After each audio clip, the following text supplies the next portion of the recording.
আমাদের যারা ফলো করছেন তাদের গ্যাসের ওষুধ থেকে বেরোনোর জন্য প্রথমে তো এই সব তেল বাদ দিয়ে খাঁটি ঘানিতে ভাঙানো দেশি জাতের যে সরিষা আছে সেখান থেকে অল্প তেল খাবো আমরা, অতিরিক্ত খাবার খাবো না কখনোই, অল্প একটু তেল খাবো। আর আছে আমাদের অর্গানিক কোকোনাট অয়েল, এইটা কিন্তু খুবই ভালো, extra virgin scientifically extraction certified organic cold pressed coconut oil, এটা অত্যন্ত আপনার উপকারী শরীরের জন্য। এটার antibacterial, antiviral, antifungal, antiprotozoal properties আছে। আমাদেরই এক ভাইয়া মানে উনি ওনার ফাদারকে নিয়ে এসেছিলেন আমার কাছে, উনি ডাক্তার মানে বঙ্গবন্ধু বা পিজি হাসপাতাল যেটা ওটার ডাক্তার।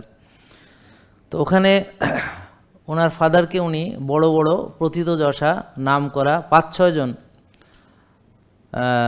স্কিন বিশেষজ্ঞকে দেখানোর পরেও ওনার পায়ের যে আঙ্গুলের ফাঁকে কিছু ক্ষত ছিল সেটা ভালো হয়নি।